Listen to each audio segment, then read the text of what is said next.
I walked into that gathering telling myself it would be a light evening, the kind where conversations flow easily, and no one says anything sharp enough to bruise. I held Daniel's hand, hoping it would steady me, but his fingers felt distracted, almost absent. The room carried that familiar mix of appetizers, perfume, and people who all seemed to know each other better than I knew myself. I tried to shake off the discomfort, chalking it up to nerves. I've spent years swallowing insecurities like medicine, pretending they made me stronger. But the moment Melissa stepped through the door, the air shifted as if someone had dimmed the lights inside my chest. She walked toward me with the confidence of someone who still believed she owned every space she entered. Her smile was sweet, but her eyes cut like cold glass. I straightened my posture, reminding myself I had every right to be there beside my husband. Still, my stomach tightened as she drew closer, her heels tapping the floor like a countdown. People subtly turned, sensing the tension before a single word was spoken. When she stopped right in front of me, the energy around us went still. Then she said it, soft, polished, poisonous. "Oh, look. Daniel brought his charity project." Heat crawled up my neck so fast it made me dizzy. For a split second, I wondered if I had misheard her, if she had really said something that cruel so casually. But the look on her face told me she wanted every syllable to land. I opened my mouth to respond, but my voice tripped over disbelief. The room felt smaller, tighter, like the walls had shifted closer, and before I could even grasp the moment, everything inside me started unraveling in directions I wasn't prepared for. I managed to whisper, "Excuse me?" But my voice sounded thin, almost foreign, like it didn't belong to the woman standing there. Melissa tilted her head, savoring the moment the way someone savors a victory they didn't earn. "Sweetheart," she added, dripping mock sympathy, "he only dated you to make me jealous. Everyone knows." Her words didn't just hit me, they wrapped around me, squeezing every ounce of dignity from my lungs. I searched Daniel's face, desperate for him to say something, anything. Instead, he stared at the floor, as if defending me was too heavy a lift. When he finally muttered, "Melissa, stop." His voice was barely audible, more embarrassed than protective. And she laughed, loud enough for the entire room to hear, sharp enough to slice whatever was left of my pride. "What?" she said, looking around with theatrical innocence. "Didn't he tell you how desperate he was back then? Poor girl, thinking he actually loved you." Each word landed like a stone in my chest, dragging me deeper into a humiliation I never saw coming. People pretended not to stare, but their silence was louder than the music, and Daniel still didn't step forward, didn't defend me, didn't choose me. That was the moment something inside me cracked, not loudly, but quietly, the way a thin line appears on fragile glass before it fully shatters. My face burned, my vision blurred, and I felt every pair of eyes pressing against my back like a weight I couldn't lift. I didn't wait for the scene to end, or for Daniel to find his courage. My body moved on instinct, turning away as if survival depended on it. I walked out, hearing Daniel call my name behind me, but I didn't stop. I couldn't. The night air hit me like a slap, cold and honest, and all I could think was, if he won't fight for me here, he never fought for me at all. Walking to my car felt like wading through thick water, every step heavy with shock and disbelief. I could still hear the muffled sounds of the gathering behind me, laughter, glasses clinking, music pretending nothing had happened. My hands trembled as I fumbled for my keys, the cool metal slipping against my fingers. I wasn't just embarrassed. I felt stripped open, exposed in a way that left my chest aching.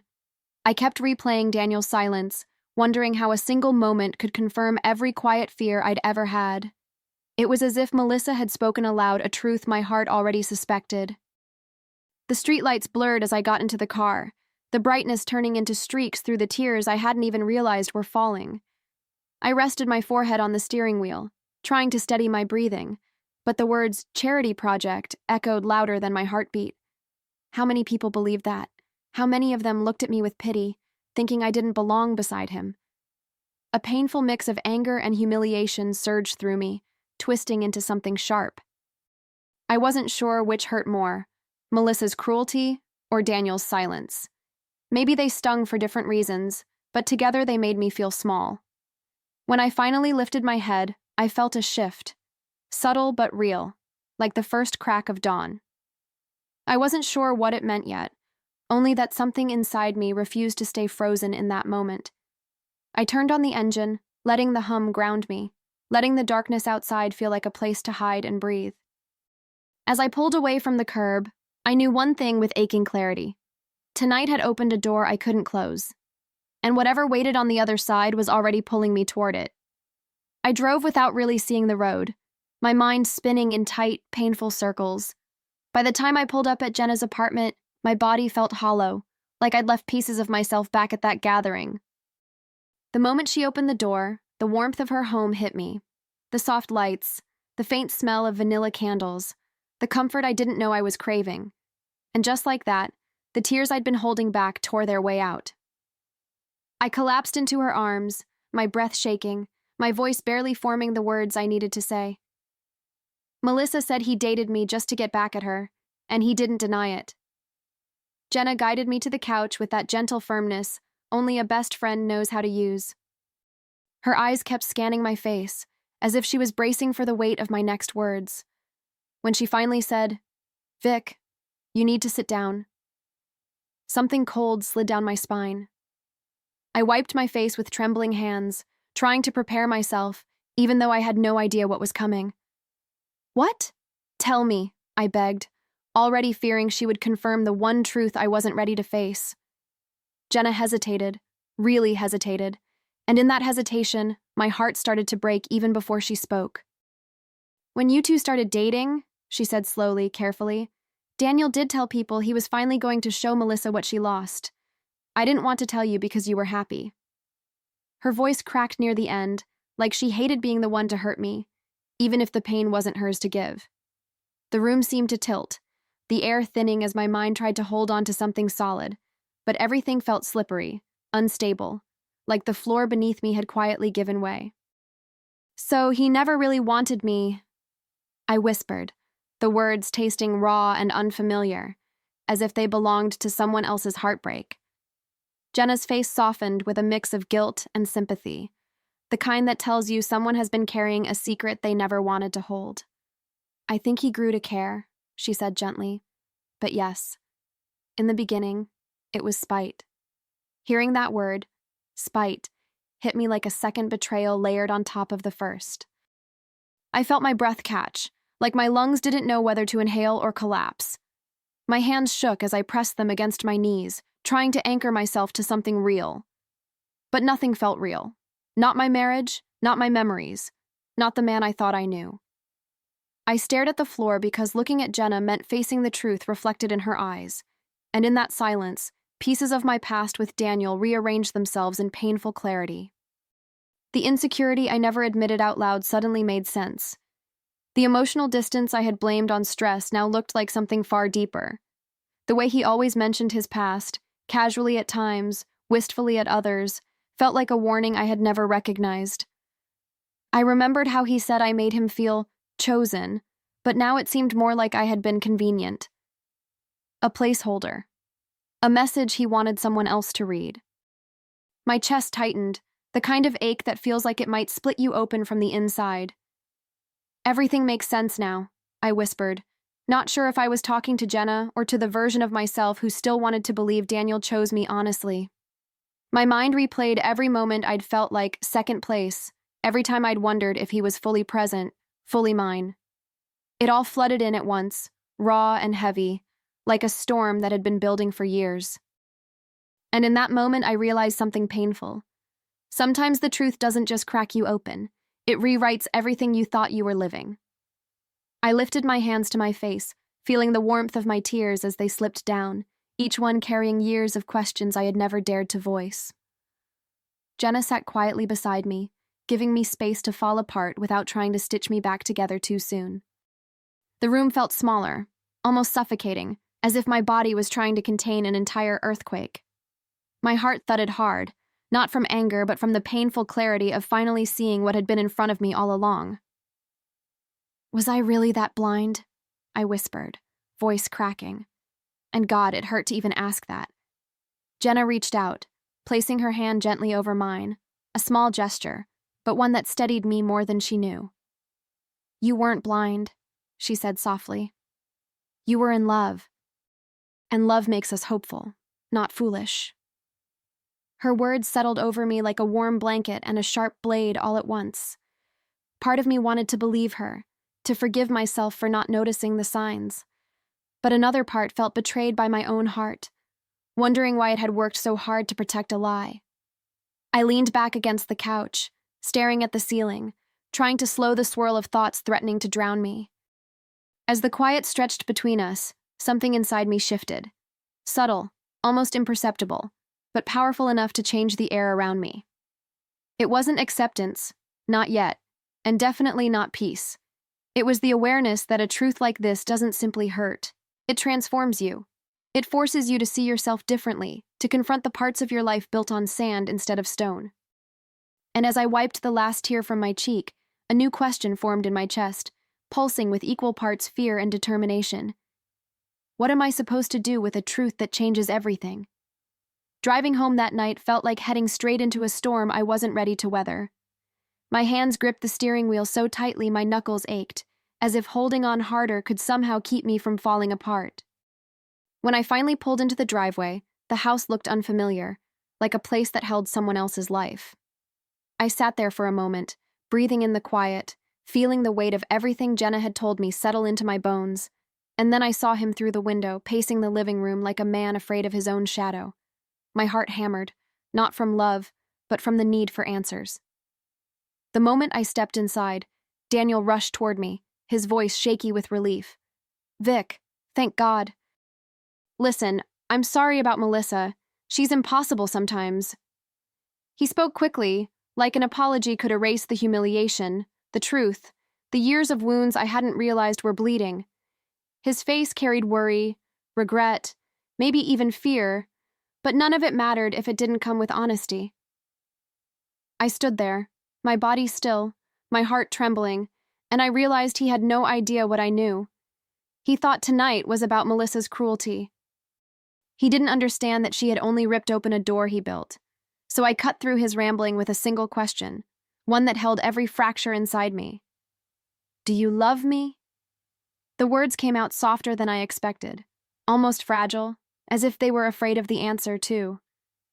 Daniel blinked, startled, then rushed to say, "Of course I love you." But something about the way he said it felt rehearsed, too quick, too easy. Like a phrase he'd repeated so often it lost meaning. I could feel my pulse in my throat, a painful reminder that love shouldn't have to be interrogated to sound real. I held his gaze, refusing to let him slip past the question buried beneath my words. "Did you date me to get revenge on her?" The silence that followed wasn't empty. It was loud, crushing, filled with every truth he didn't want to say. Daniel's face tightened, his jaw shifting as he searched for an answer that wouldn't expose him. But the hesitation was its own confession. "That was years ago," he finally muttered, eyes darting away. It didn't matter. Hearing those words felt like someone pressing a thumb into a bruise. He wasn't denying it. He was minimizing it. "So it's true." My voice didn't rise. It didn't break. It just settled. Heavy, tired, like my heart had finally reached the limit of what it could tolerate. Daniel stepped closer, panic flickering in his eyes. "Vic, come on. I love you now." But now felt like a bandage slapped over a wound that had been ignored for far too long. I felt myself recoil, not physically, but emotionally, pulling back from the version of him I had built in my mind. "But you never chose me," I whispered. "Not really." And the moment the words left my mouth, I watched them hit him harder than I expected. "That's not fair," he tried to say, but I shook my head, stopping him. "I don't trust you, and I don't believe you." The softness in my voice surprised even me. I wasn't yelling. I wasn't angry. I was done. Daniel reached out, trying to pull me into a hug, but I stepped back, and the look on his face cracked something inside me. Maybe it was pity. Maybe it was the last thread of hope snapping between us. All I knew was that my heart wasn't breaking anymore. It was waking up. I turned away from him and walked toward the bedroom, every step feeling strangely steady, as if my body finally understood what my heart had been avoiding. I pulled out a suitcase and set it on the bed, the sound of the zipper cutting through the tense silence like a final verdict. Daniel stood in the doorway, frozen, watching me fold clothes with a calm that terrified him. His voice cracked as he said my name, but I didn't look up. I couldn't. If I saw his face, I might hesitate. And I'd spent too many years hesitating already. "Vic, don't go. I'll cut all ties with Melissa, I swear." His voice shook with desperation, the kind that comes only when someone realizes the ground beneath them is disappearing. But his plea didn't touch me the way it once would have. It felt too reactive, too late, like he was trying to save the idea of us rather than the truth of who we were. I closed the suitcase slowly, letting the soft click of the latch punctuate the space between us. "It's not about her," I said, finally meeting his eyes. "It's about me." And for the first time, I meant it in a way that felt life-altering. When I walked past him toward the front door, he reached out instinctively, as if grabbing my arm could rewrite the past. But he didn't touch me. His hand hovered in the air, trembling, then fell back to his side. I stepped outside into the cool night, the air brushing against my skin like a reminder that I still had a life to claim. Behind me, I could hear his breathing break, the sound of a man losing something he thought would never leave. I didn't turn around. I just kept walking, feeling a quiet certainty rise inside me. Something had ended, yes, but something else had just begun. Leaving Daniel's house that night felt like stepping out of a life I no longer recognized, and into a version of myself I wasn't sure existed yet.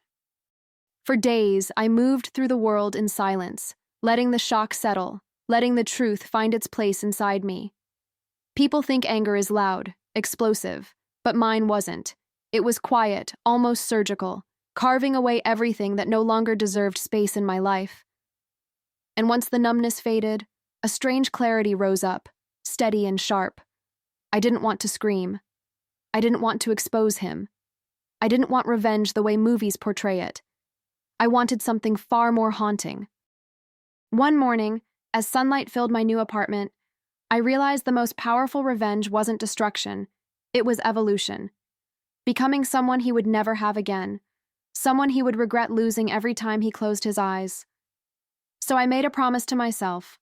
I would build a life so full, so radiant, so deeply mine that it would echo in his mind like a ghost he could never exorcise.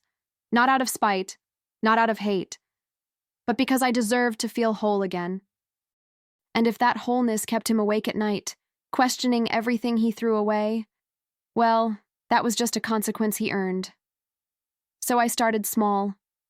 I signed up for a fitness program, the kind I'd always wanted to try but never made time for.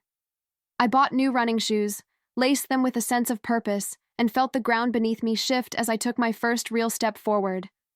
Each workout became a reclamation, each drop of sweat a quiet declaration that I was rebuilding from the inside out. And the more I showed up for myself, the clearer it became. Healing wasn't just possible, it was inevitable. And the woman I was becoming?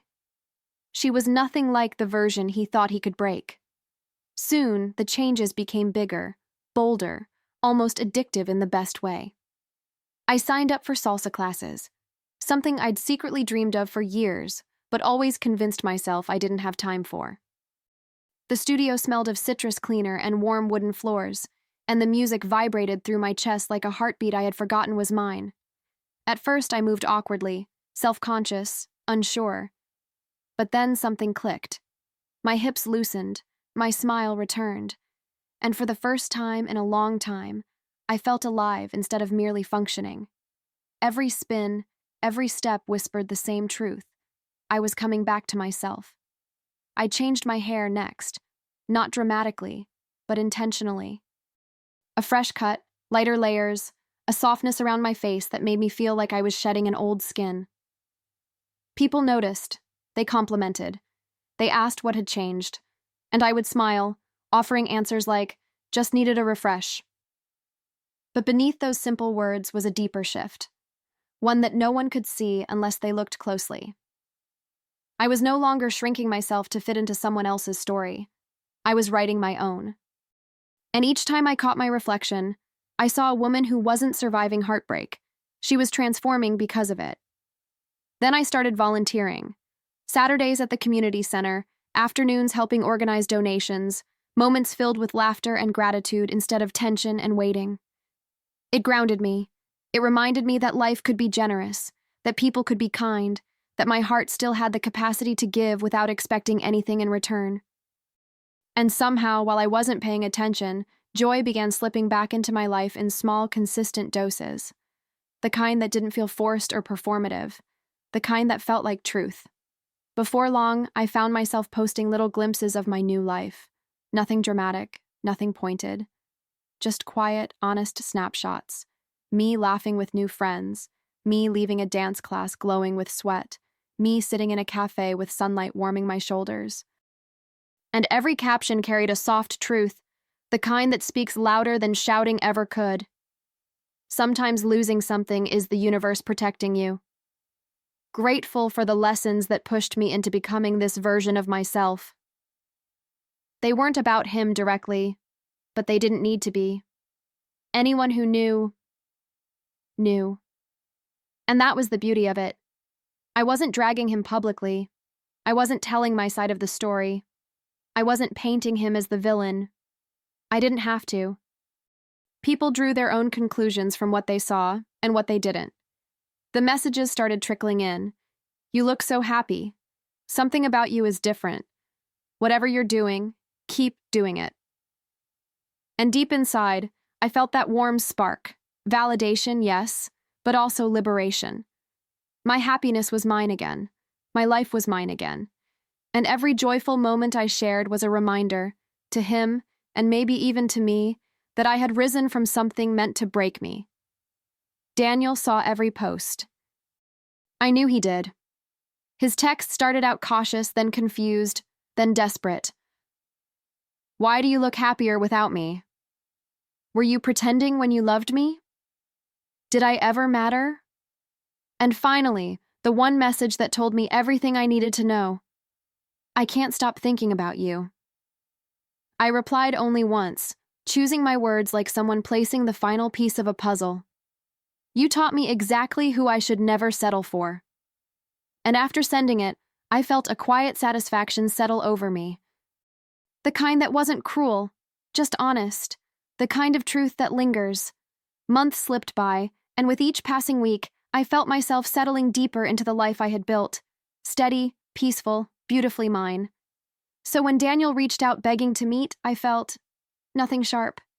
No anger, no longing, just a calm curiosity, like revisiting an old book you've already finished. We met at a small cafe, the kind with warm lighting and the faint smell of cinnamon drifting through the air. I arrived early, not out of eagerness, but out of habit. My new life had made me punctual in ways the old me never was. When he walked in, his shoulders slumped, eyes tired, I realized how much he had aged in the absence of my presence. He sat across from me, his breath shaky, his hands fidgety, like he was trying to keep himself from falling apart in public. "Vic, please," he whispered, his voice cracking at the edges. "Give me another chance." Hearing those words didn't sting the way they once would have. They landed softly, like raindrops on a window I no longer planned to open. I watched him, really watched him, and saw a man haunted, not by what I'd done, but by what he'd lost. And for the first time, I felt the full weight of my revenge taking shape not as punishment, but as clarity. "You loved the idea of me," I told him, my tone even, almost gentle. "You never loved me." His eyes blinked rapidly, panic flickering across his face like a dying flame. "I do now," he insisted. "I swear." But the urgency in his voice didn't move me. It sounded like a man clinging to a memory rather than a future. Sitting there, I realized something powerful. He wasn't asking for me. He was asking for the version of himself he lost when I walked away. And that version no longer existed. I leaned back in my chair, letting his desperation settle between us like a heavy fog.